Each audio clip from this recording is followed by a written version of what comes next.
What's up, guys? It's Gambit. In today's New World video, we're going to be talking about Season 4. The Eternal Frost is finally here. We're going to be talking about the world events, how you're going to be doing those, and where they will be. We're going to be talking about the new artifacts, armor skins that are in the game, as well as we're only going to be able to talk about Glacial Tarn, that new expedition, because it is currently down as I'm making this video. But we'll at least talk about it, talk about what you can potentially get out of there, all that kind of thing. And then just maybe have a little bit of a discussion there at the end about the market, the new things you're going to be doing, the new crafting materials you're going to be getting out of these events, and just what you can expect the market to kind of do here on day one. It will calm down and taper off pretty quickly. That's why I wanted to get this video out today so that you can hopefully take advantage of that market, some of those legendary resources that everybody's probably going to be after. But let's go ahead and kick it off with the artifacts. There's a couple super exciting ones that we're going to talk about. We probably won't cover them all, especially the ones that I think probably nobody is honestly excited about. But let's go ahead and head over to the database, and we're going to flash to Boltcaster really fast because that's probably the one that absolutely everybody is after, and it's honestly, from what I hear, incredibly easy to get. So let's get there. So here we are. I got quite a few of these artifacts tabbed out. We're going to just breeze through them really quick. Most of you probably already watched some videos of PTR and seeing what these things are, or maybe just searching and seeing what kind of perks these are going to have. So for those of you who haven't, well, let's breeze through this really quickly. Boltcaster is probably going to be the most sought after artifact in this entire update. It is a bow, and why is it so special? It converts 99% damage to lightning. That's actually super cool. I think we're going to have a lot of players running around like Zeus. This will probably kind of be the meta if I had to guess. But some very good PvP perks on there as well. So just a very good weapon. I'm probably actually, it's got me pretty interested. I think I'm going to go make a bow build as well. Moving on to Vengeance, the artifact life staff. This one's got everybody pretty confused about what's going to happen with healers. Like, they're already annoying. I'm a healer. Like, it is an annoying build to go up against because they just stand there and heal sometimes more damage than you can actually give out. But yes, this is actually going to kind of blend a DPS with a healer. Like, that could be really nasty with the right build. So very interesting one there if you are interested in running a nature life staff. Pretty much you're gonna have to be doing some nature damage in there to make that one work. Deep freeze, moving on, we got an ice gauntlet artifact now. It looks good. I don't know if I'd say it looks great, but it looks good. This is what you're actually going to be getting out of the expedition that is currently we're locked out of. But yes, this is found in Glacial Tarn. Unmoved, going to be a very good one for tanks, not being able to be displaced with that #1 perk up there. Koya's knee guards, absolutely insane as far as mitigating some physical damage. I'm not too sure how many people will be running that one either. And then the two artifacts that are in the battle pass at level, I think, 20 and 100. Winged leather shoes, say that 5 times fast. And the quick draw gloves. Nothing too special on either of those two personally, but it is practically a free artifact. Highly recommend you guys be doing that battle pass to unlock those. But that is where this is taking us. Let's go ahead and flash over in game and talk about the battle pass. So you can see here the Season 4 Battle Pass is the same layout as Season 3 on the front page here. You can just scroll through all of the different awards all the way up to that tier 100. The top track is the free track. The bottom track is the paid track, if you were not aware of that. Don't feel too obligated to buy the paid track. It's actually no better than the free track. Like, you get incredible things. I actually think you get 2 matrices on the top and only 1 on the bottom, things like that. However, it is very, very, very worth the money to just get that paid track if you can afford it. But just looking at a couple of the things here, I mean, these expedition chests are phenomenal, you know. Like I said, Matrix is in there. You're going to get some coins, the artifacts, and then some skins if you're really into all that kind of stuff. Just a bunch of that kind of annoying loot that you wouldn't want to go farm for. It's going to give a lot of that to you. But you can see here at the very end, at tier 100, you get the quick draw gloves. and the adjutant's helm if you are on the paid track. Pretty interesting armor set, actually.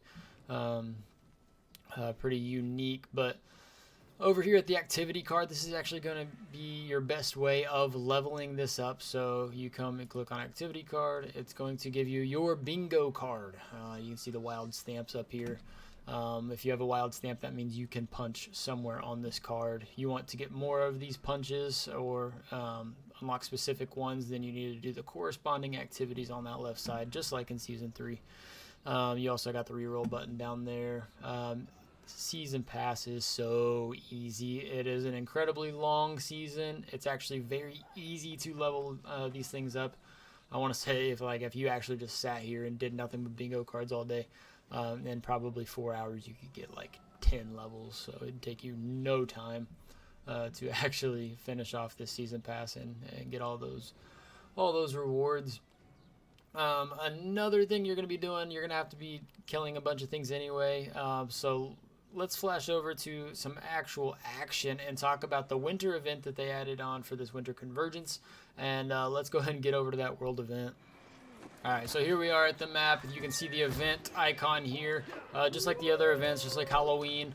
This one's called the Forever Winter. Look for this icon on your map and just get there. Especially this early on, you're going to have absolutely no problem with having everybody that you need in here. So there he is, the Winter Warrior.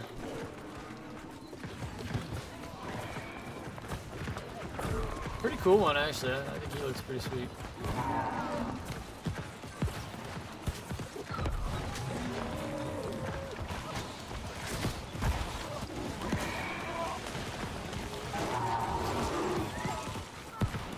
Drop this in no time, honestly. So when this is done, I think you'll get some tokens from him, and we will talk about what you're going to want to do with that. This is actually my first fight with him, so... but it's going to be some pretty exciting stuff that you can do with those tokens.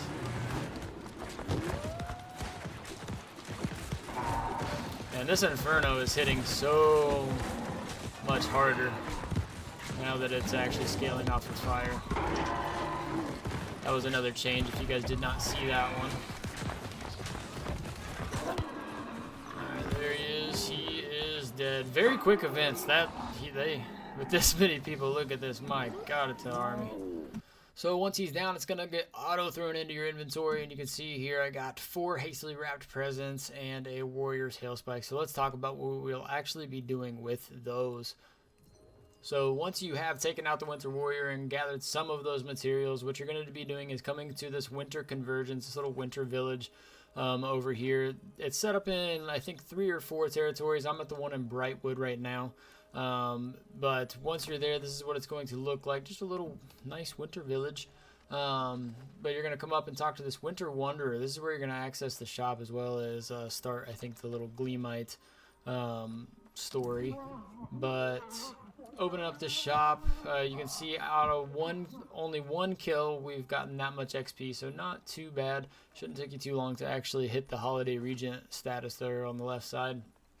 But let's talk about a few of the things you can actually get out of this store. Pretty cool stuff. So you can get some of the winter-themed foods, some looks like some of the instruments, housing items, things like that. I will say I actually really like the weapons in here. I think they're going to be pretty great for just cosmetic look. Like that's pretty nice. I like that. And then moving down to Holiday Regent, which contains the best stuff. Obviously, you're going to be able to get the Azoth Inductor and Chromatic Seals out of this event. That is amazing. They are, you can see there on the icon, it is limited on how many you're going to be able to get. I think you can actually only get...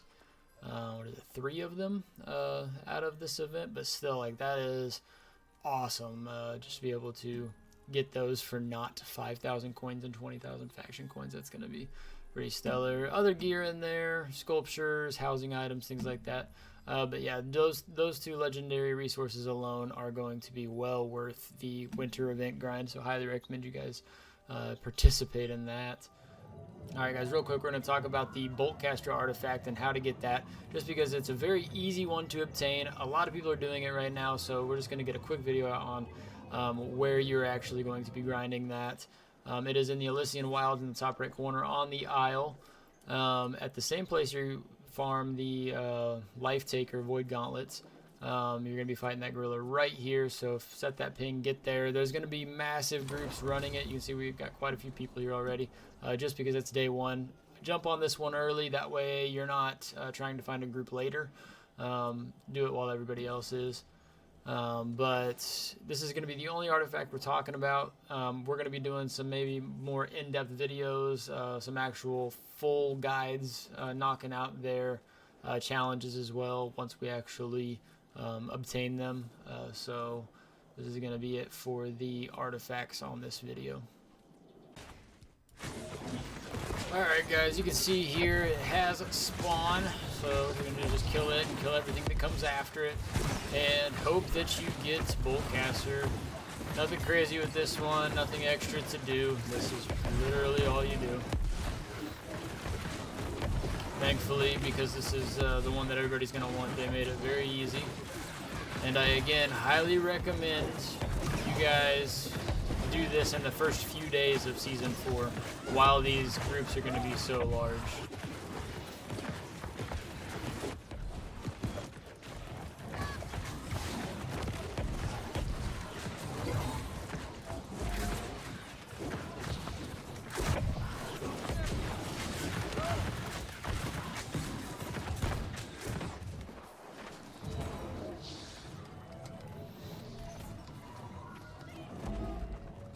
Yep, on repeat guys, just do that, and you will finally get Boltcaster eventually.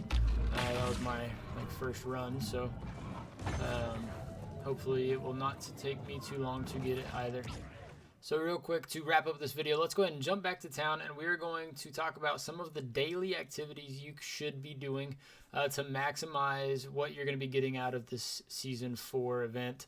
We're going to be talking about some of the things that you can do at the Gypson Kel. We're going to be talking about the trade post and the trees that are found in different villages, and just going to gather those once per day, just for some extra XP in there, for some gypsum, things like that.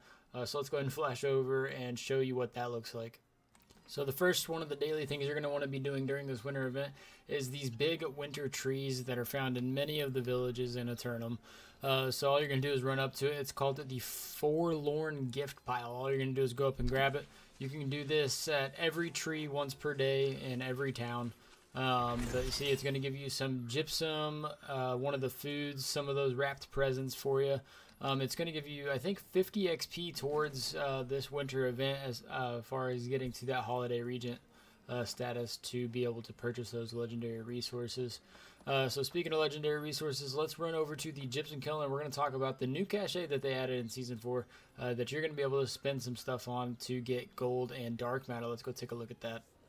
So over here at this Gypson Kel, they have added in a new thing that you're going to be able to craft. I think you can do once daily. And it's not bad if you have a very large amount of gypsum orbs just hanging around and, irritated because you can't sell them, can't do anything with them. They just sit there, and you're not too into the crafting where you need those. You can see that in the Gypson Kel, you scroll down a little ways, there is going to be one called the Cachet of Gold and Matter. So you click on that. It takes 20 orbs. But what you're going to get out of this is 1,500 gold and 250 dark matter. That's actually a pretty solid amount of dark matter.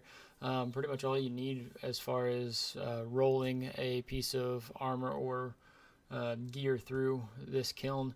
So that's just one thing you're going to be able to do with these orbs if you got them hanging around.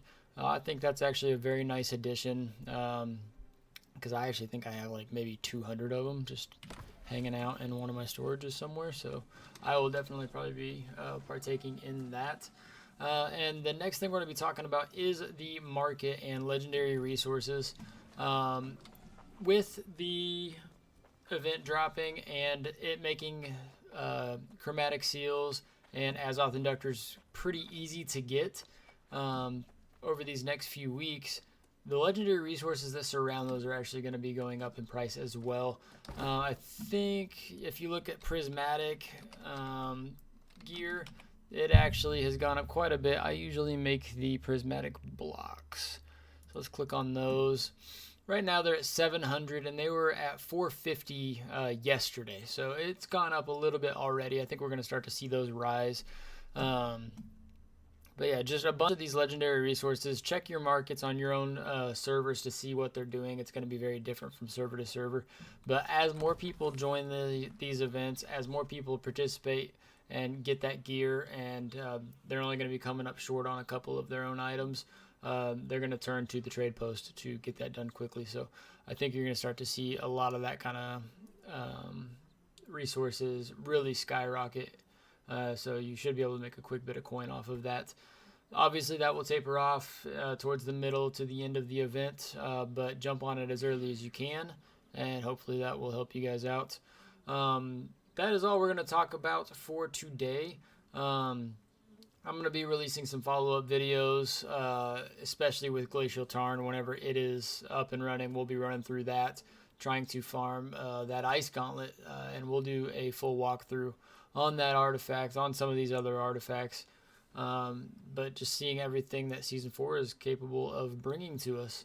Again, I hope this helps just kind of give you a generic what the daily things you want to be doing during this event are, where the event actually is, how to find it, all that kind of stuff, and then ultimately Boltcaster, which is what everybody is after.